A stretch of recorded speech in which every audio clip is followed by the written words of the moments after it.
Hey guys, welcome back to Ontario Gardening. Today we're downstairs in my cold cellar pantry utility area, and we're just going to go through some of the stuff that we have canned and preserved in the freezer to last us for the next year. So anybody that's been following along with us knows that we grow our own food in our garden, and we can a lot of it, and we freeze a lot of it, and we prepare a lot of it so that we can have food for our family for months at a time, and we know where that food is coming from. We can preserve it in things other than preservatives and some more natural ingredients, more organic ingredients. And so I'm going to just run you through that real quick. So I'm going to start up here with, we've got so many different jams and jellies this year. We're not going to have to make jam or jelly for a while. So we've got strawberry here. So in order to make enough strawberry, you want to grow probably, I would say, at least 10 plants. And then we've got some blueberry, which we didn't make the blueberry from our garden. The blueberries came from a farmer. So we've got the blueberry jam here. We've got wine jelly jam. And the wine is a blackberry merlot, which is actually homemade as well. Our friend goes down to Mississauga area and gets this homemade. I can link her down in the comments below if anybody's interested. This tastes like grape juice. Like you can, and there's no parabens in it, I believe, so you don't get a headache when you drink it. It's amazing stuff. It's about $180 to $200 for an entire batch of it. But anyways, we made jelly out of this and it tastes like grape wine jelly. It's delicious. And then we've got our banana jam. We've got cherry jam, cherry strawberry jam, apple pie, caramel apple pie. And then in here we've got it's like a plum sauce marinade.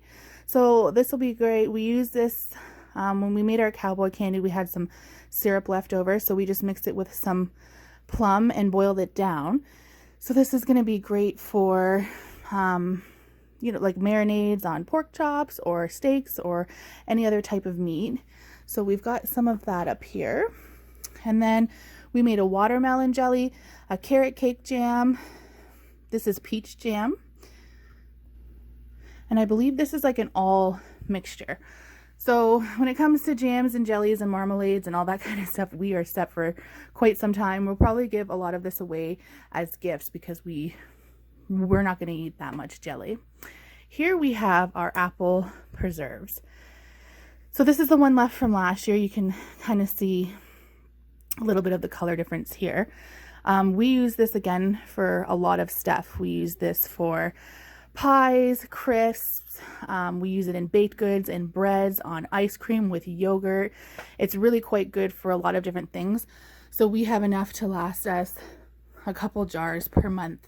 If we get through that, we might not even, but so then as we come down, we are getting into our condiments and our vegetables. So we've got our cowboy candy here.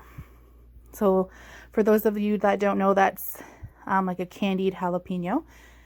And then I made in the back here, I made candied banana peppers. So these are sweet banana peppers. So for people in my house that don't like heat, we have those. And then we have bruschetta in a can. So this is bruschetta topping that you would use for feta bruschetta. We decided to try this and can this up in case we wanted appetizers, or if we were having guests over, we could do a quick and easy, because you would just need the bread and the feta. You literally just take this out of the can, spoon it on top, put your feta and your glaze, and you're good to go. We've got 4 jars of pickles left, so that's not good. We need to definitely make more pickles next year.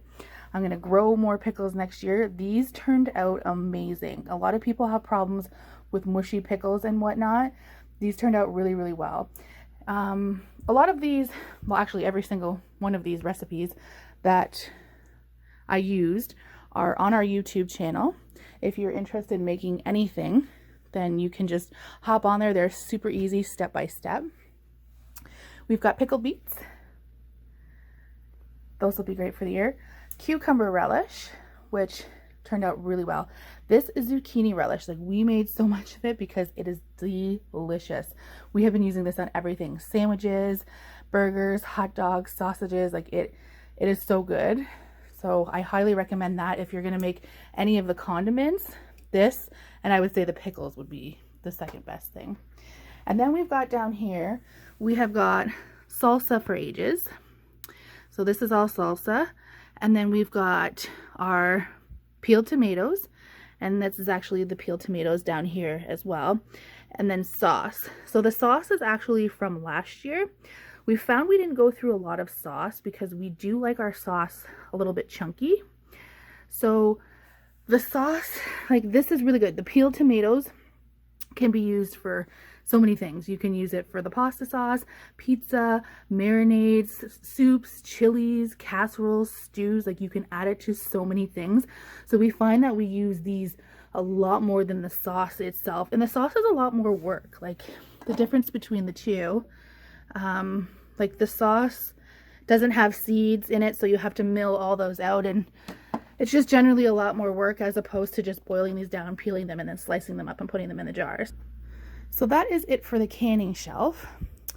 There's lots of things that we're going to add next year. We're going to try our hand at some condiments, so some ketchup, some mustard, some barbecue sauces. I'd like to get a little bit more fruit done up, maybe some pears, some plums, and, you know, just kind of make some jars of those. But yeah, it's a really good start. This will last us for a year, hands down, no problem. Now, coming into our freezer here, we keep track on our freezer of all of the different things that we have in there, and what, like, packages of chicken legs, packages of pork chops, so that we kind of have an idea and we can keep things stocked in bulk. And then when I take something out, I just kind of, I mark that down, and this way I can keep track and always just make sure I have, like, meat in the freezer. So for zucchini wise, we had so much zucchini come out of our garden this year. It was insane. The plants just kept producing and producing, and I was running out of things to do with it. So I made a bunch of zucchini soup. So we started there. There's cream of zucchini you can make. This one was like a zucchini noodle soup. It's really, really good. So I made that. I shredded up a bunch of it and put it into plastic bags. So what I did is I took zucchini, shredded it up on a cheese grater, or you can use a food processor, and then I put 2 cups in a Ziploc bag, and I threw them in the freezer. So when I'm ready to make a zucchini bread or anything with zucchini in it, I have 2 cups already portioned out, and I can just throw it into the batter. I also just chopped up some zucchini. So this is great for stir fries, and again for soups and casseroles and stews. And another thing I did with the zucchini is I made zucchini meatballs. So I don't eat a ton of red meat. I really only eat chicken and fish and, you know, bacon here and there. So when my family is having spaghetti and meatballs or anything with a hamburger base, I have these zucchini, they're hard to see in the bag, but there's zucchini meatballs, and it's, again, it was shredded zucchini, so it has like that hamburger type consistency, but it's completely vegetarian for anybody who's interested in something like that. So yeah, the zucchini was it was out of this world this year, but I'm gonna make it work because I love growing zucchini and I love the taste of zucchini. So anywhere I can make it work, I can, or I do. So we did 75 green bean plants this year. So I got 12 freezer bags full of green beans. So that's literally 1 a month. We probably won't even go through 1 a month. We don't have beans that often, but now we have the option too. So I can, again, use these in soups and casseroles and that type of thing. So yeah, there's tons and tons of them down there. I've got 3 bags of carrots. I would love to do more carrots next year because we do use carrots as sides and, again, in all those soups and casseroles and types of things. So if I can do some more carrots, I got purple carrots in there. That's what those are. So I did Danver and Puriator and just some purple carrots this year as an experiment. So we've got carrots for the year. I had jalapenos coming out of everywhere too. So what I did was I made jalapeno poppers.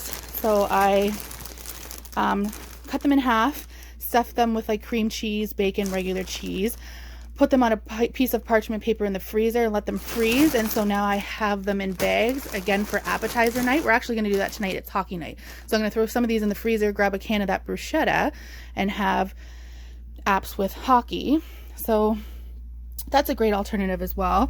And then I use the jalapeno, as you've seen, also with the cowboy candy. And then I also just chop some up into rings and froze them again in case we wanted to use them for tacos or in something. I have that option to do that. I also took some banana peppers because we had a ton of banana peppers, and I froze them as well in rings.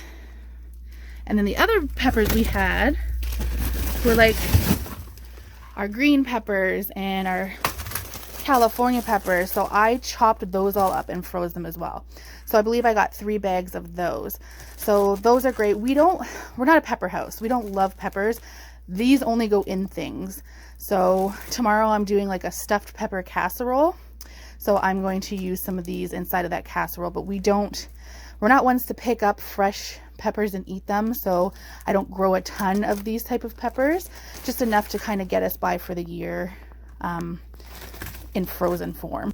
There are some tomatoes at the bottom of this freezer that I had left, so we just chopped up some tomatoes and froze them and put those down there. And green onions as well. I got 2 freezer bags full of green onions. I chop those up, throw them in the freezer, and you can sprinkle those as garnishes on top even if they're frozen. We did get white onions, so we grew the white onions and the yellow onions. We chopped those all up. We got 1 freezer bag, and it's already gone, and it's not even Christmas yet. So that's something we definitely want to work on next year, is we want to get more onions. Other than that, we've got a pretty good haul for the year. If you guys have any suggestions on things that freeze well or can well, that would be a great addition for the year for us. Leave it in the comments below, and stay tuned for more homesteading videos here in our little suburbia. Take care. Bye.